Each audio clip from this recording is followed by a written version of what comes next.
Originally published in Weekly Shonen Jump in 2018, Chainsaw Man follows Denji, a teenage boy who gains the power of chainsaw limbs as he tries to fulfill his dreams of touching boobs. This story is wild. It's horrifying, vile, disgusting, grotesque. For the most part, it's about what you'd expect from something with a name as blunt as Chainsaw Man. 80% of the time, this story is about as subtle as a brick. But it's a story I love. It's funny, dark, and completely insane. It really is an experience, one that I don't want to spoil for anyone, so if you haven't read or seen it, I'll try to talk around anything major. But this isn't really gonna be about Chainsaw Man exactly. After finishing the final chapter, I was speechless. The story was unlike anything I had ever read before, basking in the complete lunacy that is its premise, all the while going to some really dark and intense places. And after letting my feelings settle, thinking through the emotional journey I had just gone through, it made me wonder, why would anyone write a story like this?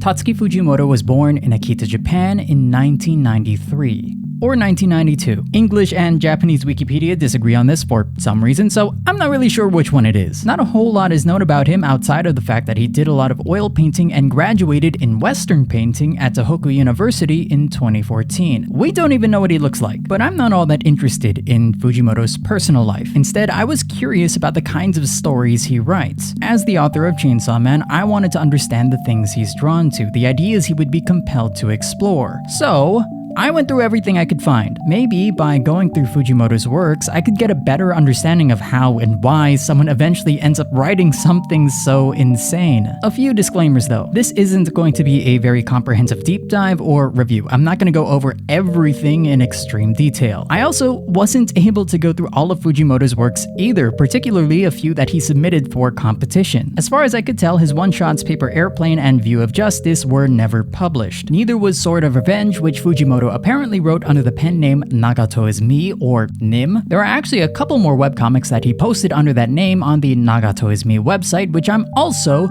not gonna go over. But something I just have to mention is that this website also has links to some of his music, which are still on YouTube, and it's amazing. 好きな牛乳メグミルク好きな生クリーム It was really weird going through Fujimoto's works. For one thing, trying to analyze the works of someone who isn't that much older than you are is a bizarre experience. It definitely made me feel a certain way. But another thing is that considering what Fujimoto would eventually write, some of these works are kind of baffling.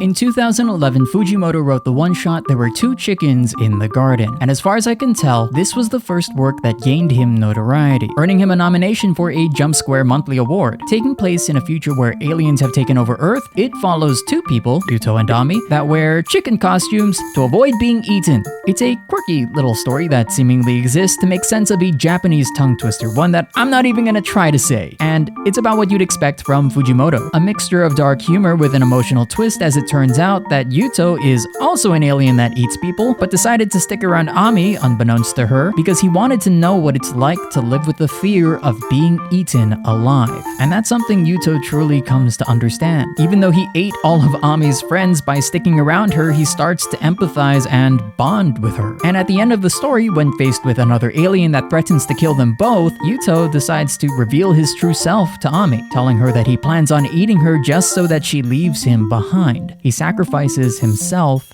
and saves her. It's not the most complicated story, and while it's a bit dark, it's downright cute when compared to Chainsaw Man. But if you read it, which I do recommend, you can sort of understand how you get to Chainsaw Man from here. The premise is over the top, and the setup is the kind of off-kilter that you'd expect from Fujimoto. You are dropped right into this bizarre future of 2019. as these grotesque creatures go about normal and cliché everyday tasks with absolutely no explanation for why any of this is happening at all, at least for the first few pages. The story isn't all that dark, but it is ridiculous, just a little less so than Fujimoto's later works. It's pretty easy to see the similarities though. It's a bit harder to do that with Fujimoto's next one-shot.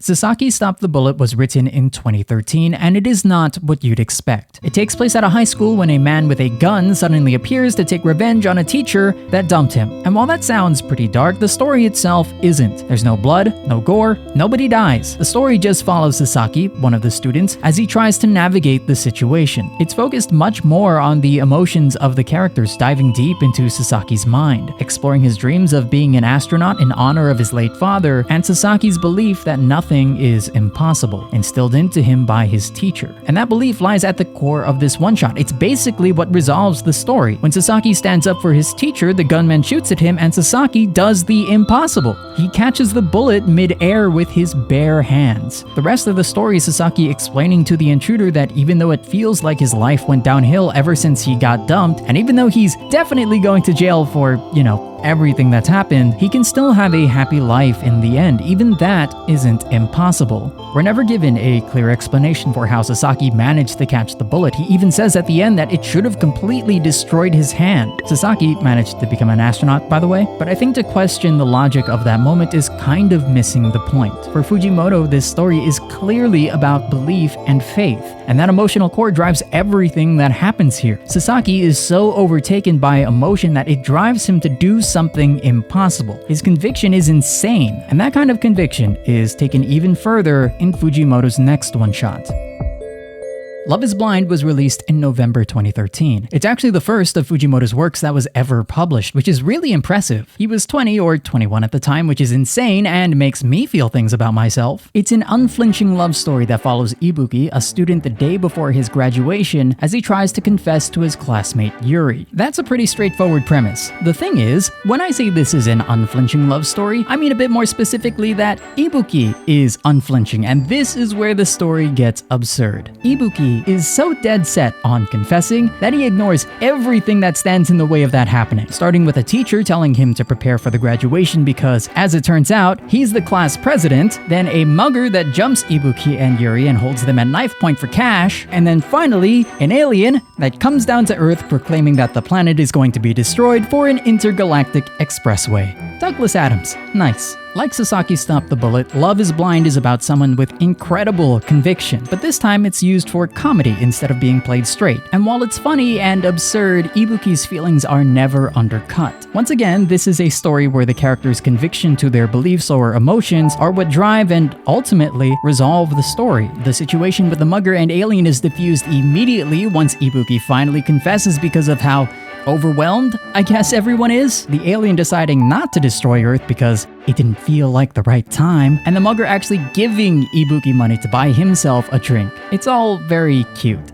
Likewise, Shikaku, released in June 2014, is also a cute love story. But this time between Shikaku, a world-renowned hitman, and Yuchil, an immortal vampire who hires Shikaku to try and kill him so he can finally die. The story is dark and twisted, but at the same time really endearing. It's one of those odd couple stories. Shikaku, while being a ruthless killer who will gleefully gouge your eyes out if you give her naughty looks, is a complete airhead that wears her heart on her sleeve. She's just trying her best and wants to be accepted and make people happy, completely oblivious to the fact that the one thing she's best at is absolutely horrifying to most. And while Yuchil, the immortal being bored out of his mind and unfazed by almost everything because he's seen it all, wishes he could die to stop said boredom, the thing he really wants is someone to keep him company. As you'd expect, these two oddballs complement each other perfectly. Yuchil being the first person to acknowledge Shikaku's efforts, even though she can't kill him, obviously. He's pretty understanding and knows she was trying her best. And Shikaku being the first person in 400 years to ever make Yuchil laugh, which she does just by being herself. At the end of the story, when Shikaku is caught in a gunfight at a hospital, Yuchil comes to save her life, turning her into a vampire, partially because he wants her to keep trying to kill him, but also so that they can stay together. She bakes a cake for him on his birthday, but topped it with whipped cream made only from egg whites so it tastes terrible, which is adorable. I don't have much else to say about this one-shot outside of it generally being about acceptance. I'm not sure it runs any deeper than that. It's a simple, if only slightly off-kilter romance story, filled with violence, blood, and gore. Yuchil straight up runs through some dude.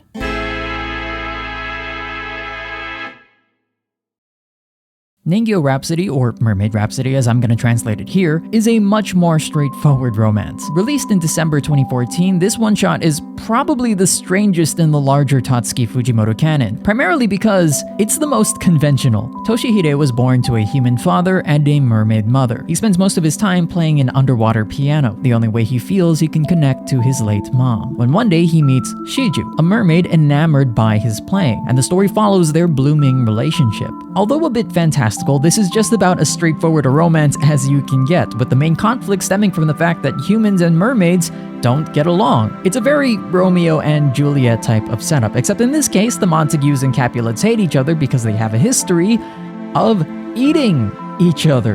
Humans used to eat mermaids because they believe their flesh would grant eternal youth, which is actually a part of Japanese folklore, and mermaids eat humans because in this world, they just do sometimes. I mean, the mermaids don't go out of their way to eat people. They behave more like how people think sharks behave. Drop a blood in the water and they go into a frenzy.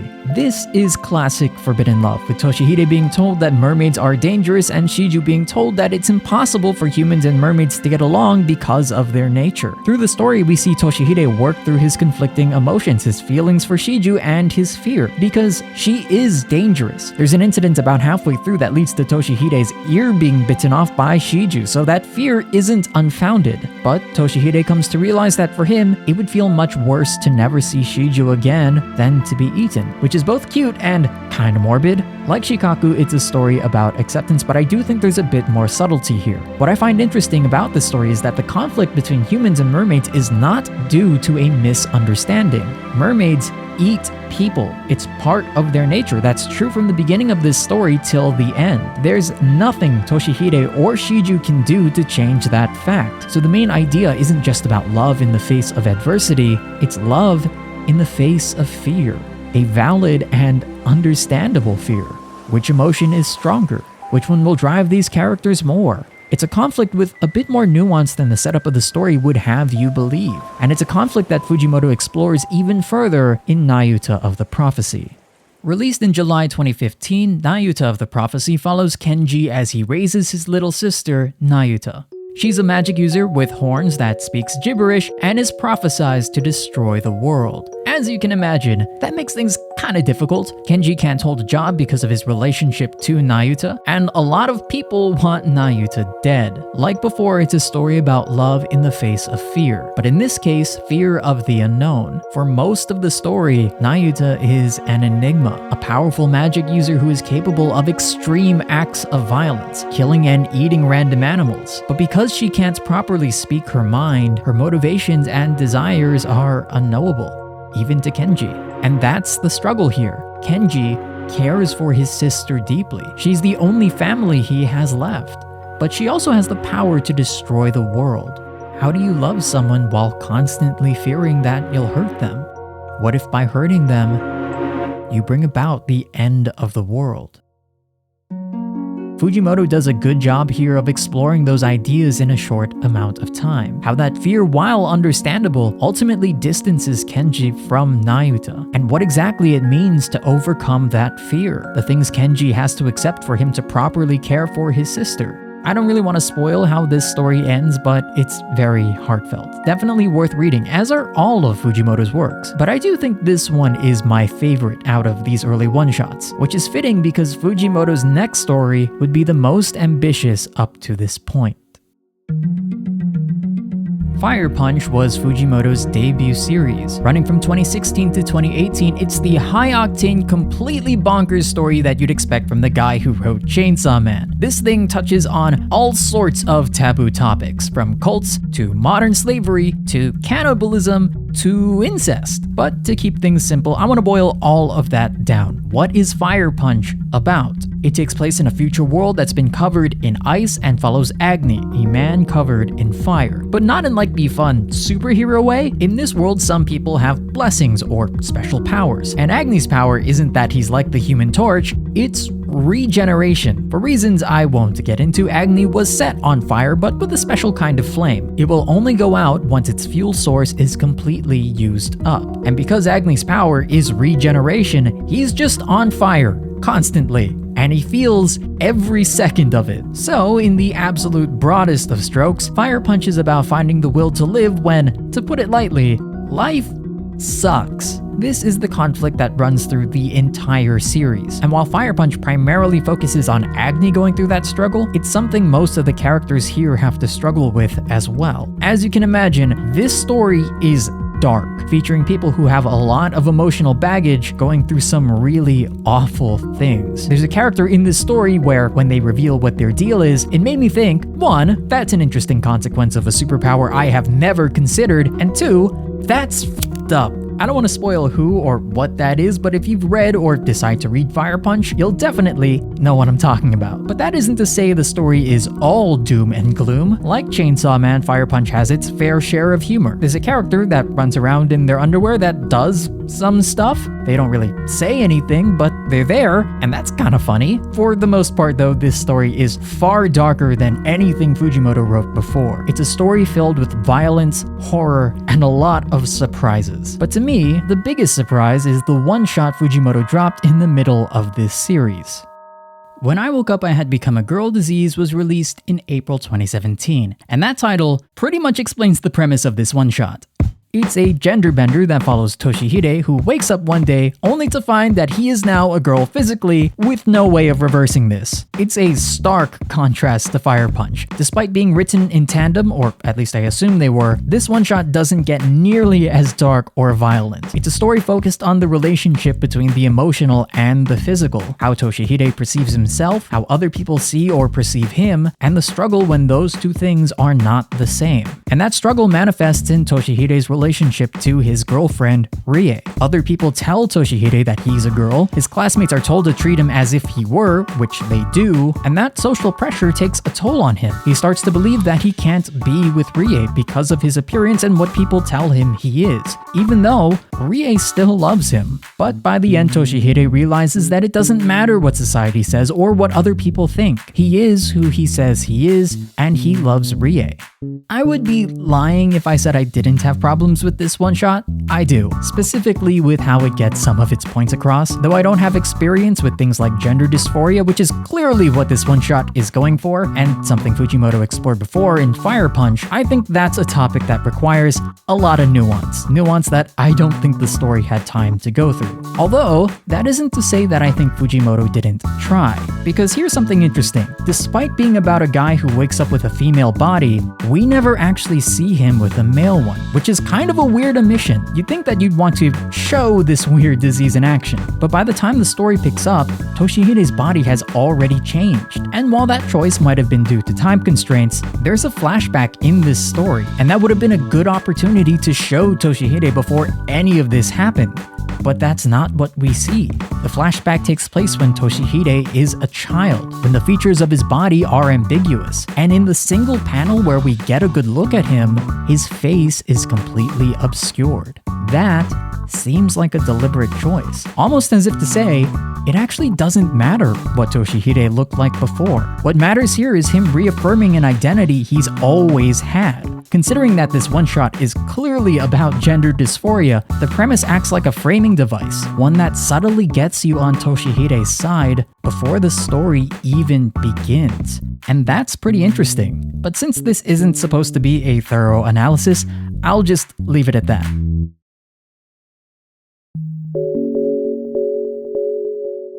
So, we've gone through a lot of Fujimoto's works now, and I think it's worth asking, what was the point of all of that? I went into this because I wanted to understand Fujimoto and the kind of twisted mind that would write something like Chainsaw Man. What would compel someone to write something so twisted and dark? To be honest though, going through Fujimoto's works was a bit baffling because These things weren't really what I was expecting. I mean, some of them were. Like, it's pretty easy to draw a line from something like Fire Punch to Chainsaw Man. Both are these hyper-violent stories that deal with big and heavy topics. But then you have things like Mermaid Rhapsody, a fairly straightforward story with almost no violence. Sure, it might be a bit dark because the mermaids eat people, but that isn't a very unique take. They're pretty much sirens, and it's not really what that story is about anyways. It kind of feels out of place for Fujimoto, which is a bit weird to say since about half of everything I went through was like this. Stories with little to no violence. That's even true for some of the stuff I didn't go through. From what I could find, Fujimoto's one-shot Paper Airplane seems to be about two friends who used to fly paper planes between their houses meeting again after years apart.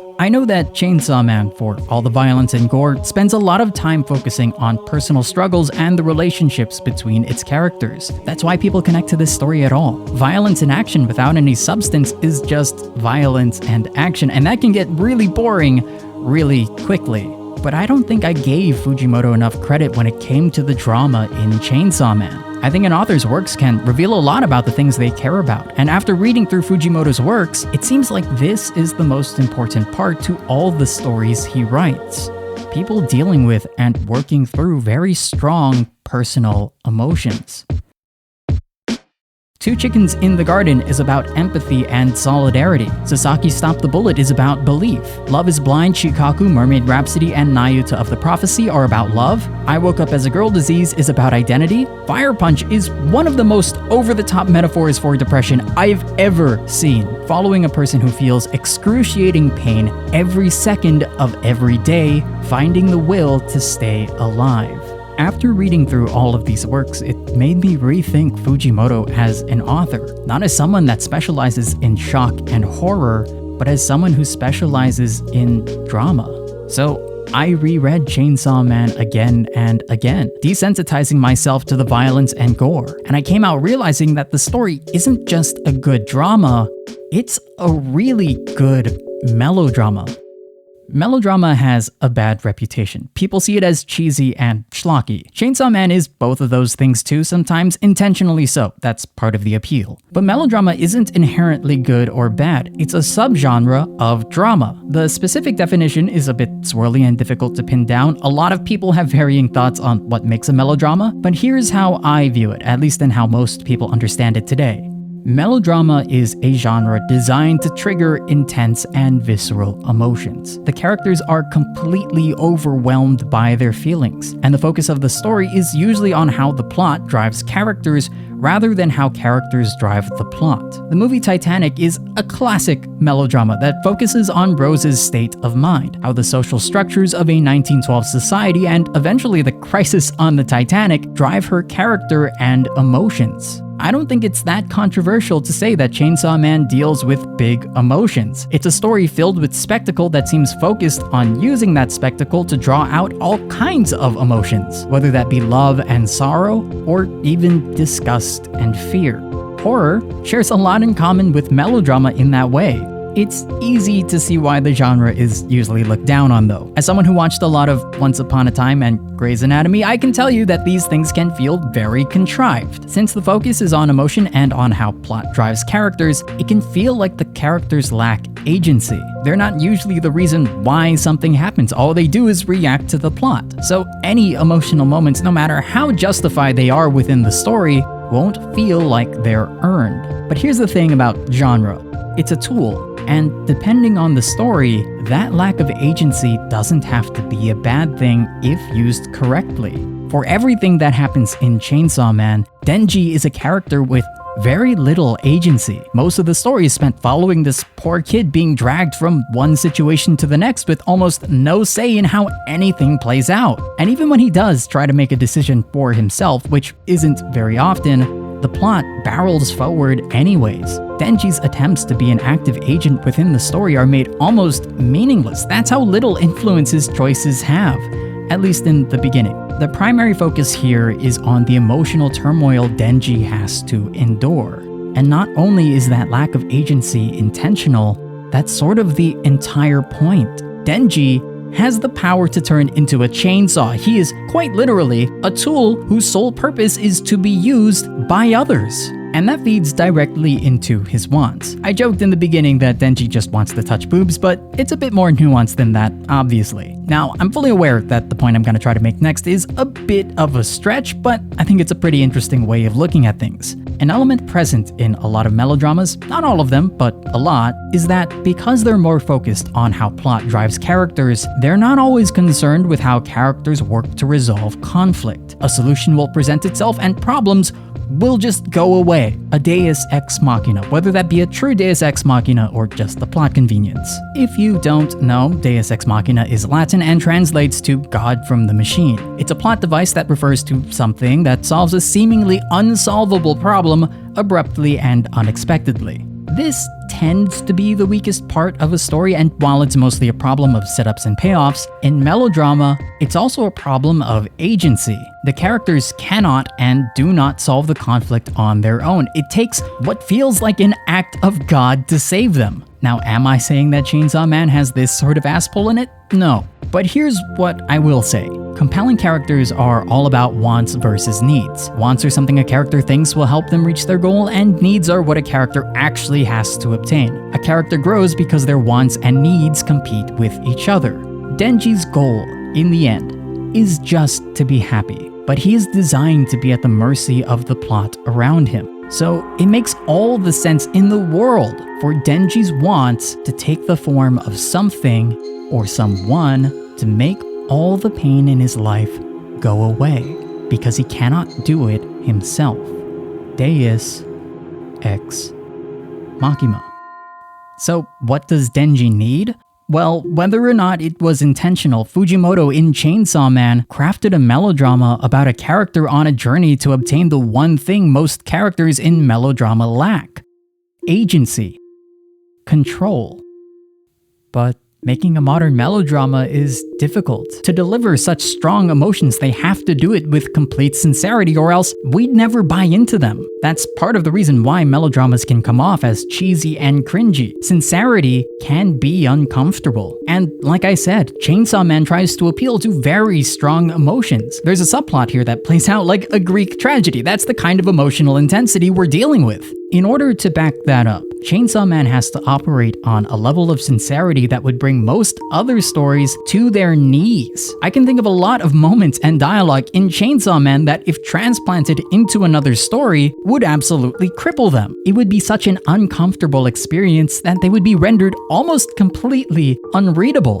But what if you tried to lean into that discomfort? What if you made a story that was so crude, horrifying, and disgusting that it would render any discomfort from the sincerity of the story almost completely inert? To me, this is what Fujimoto does in Chainsaw Man. Instead of trying to shy away from the discomfort present in a lot of melodrama, he created a story that leaned into it, and then gave it a context where it was easier to digest. A melodrama hidden behind shock and horror.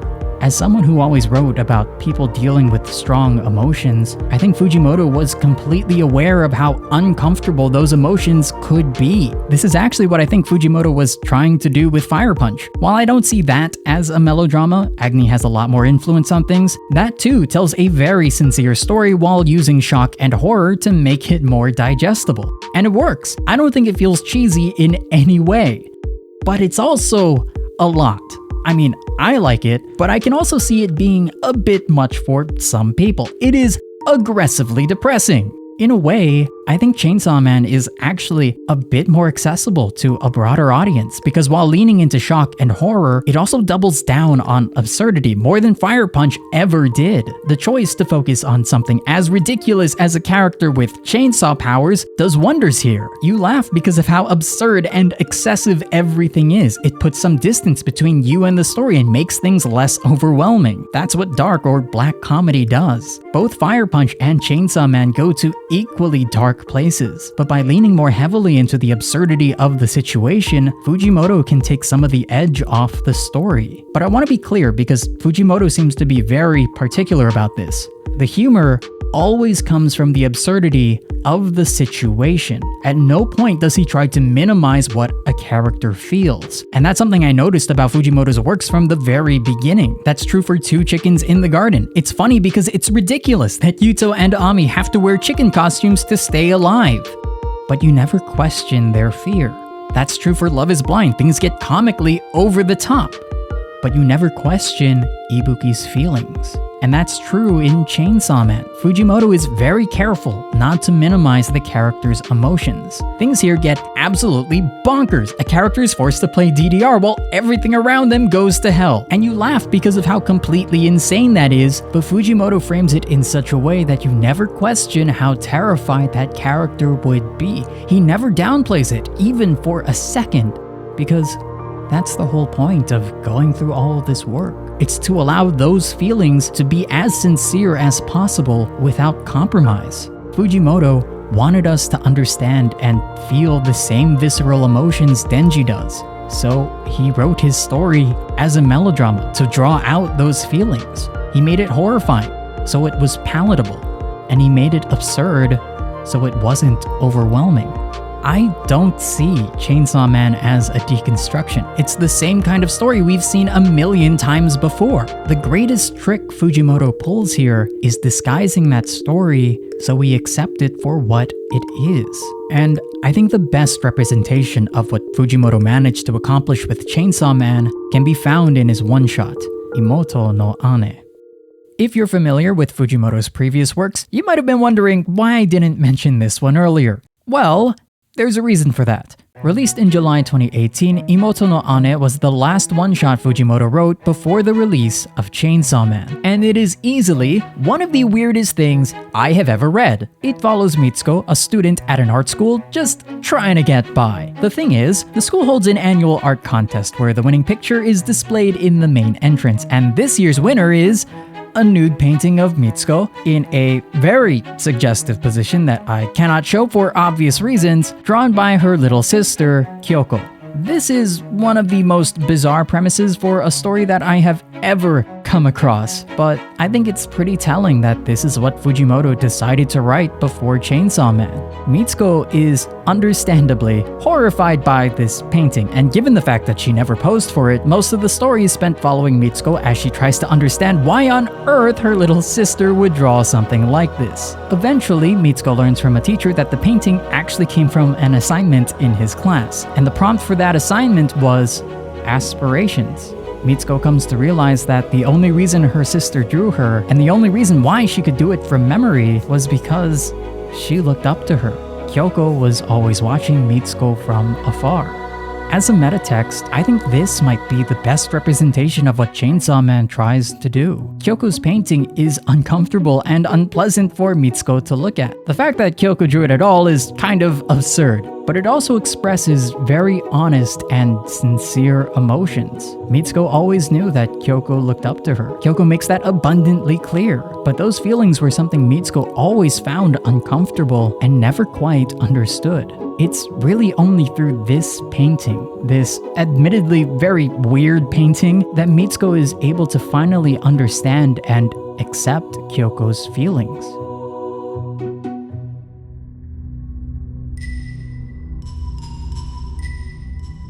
I started going through Fujimoto's works because I wanted to know why someone would write something like Chainsaw Man. I wanted to understand the twisted mind that would write something so morbid. But the more I read, the more confused I got. Some of his works were what I expected, but a lot of them weren't. In all of them, though, was a deep sense of sincerity. Stories about characters overflowing and driven by strong emotions. Fujimoto, as an author, seems more interested in that than anything else. So maybe the answer to my question says more about me than it does Fujimoto. Maybe his story is unsettling and uncomfortable to make the honesty in it easier to take in. Maybe Chainsaw Man is the way it is because that was the only way we would accept the melodrama at its heart.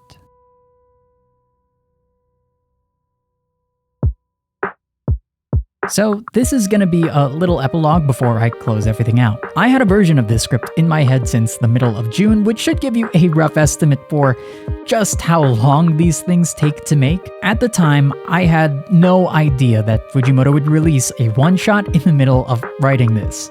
Look Back was released in July 2021, and while I don't want to spend too much time on this, I think it'd be really weird if I didn't mention its existence at this point. This one-shot is the most heartfelt out of anything Fujimoto has done before. It's a straight drama that touches on what I'd imagine are very personal feelings for him. If you're only aware of Fujimoto through things like Fire Punch and Chainsaw Man, it's a story that might feel like a departure from what he's done. It seems completely different from those stories. You might even think that it's a bit cheesy and over-sentimental. But with everything I talked about here, I hope that I've provided a bit more context for this story. I don't think it's all that surprising that Fujimoto would write something like this, because to me, these kinds of stories are where his interests have always seemed to lie.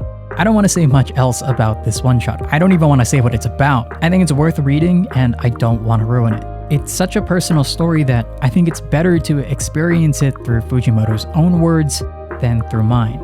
That's all I really have to say. And with that, thank you so much for watching. This was quite the project, and it took so much longer than I thought it would. I've been working on this for so long that honestly, I have no idea if it's actually any good. But if you made it this far, let me know. As always, I have a link to all the extra stuff from the video on my Twitter. I'm at @It'sKyleRobes.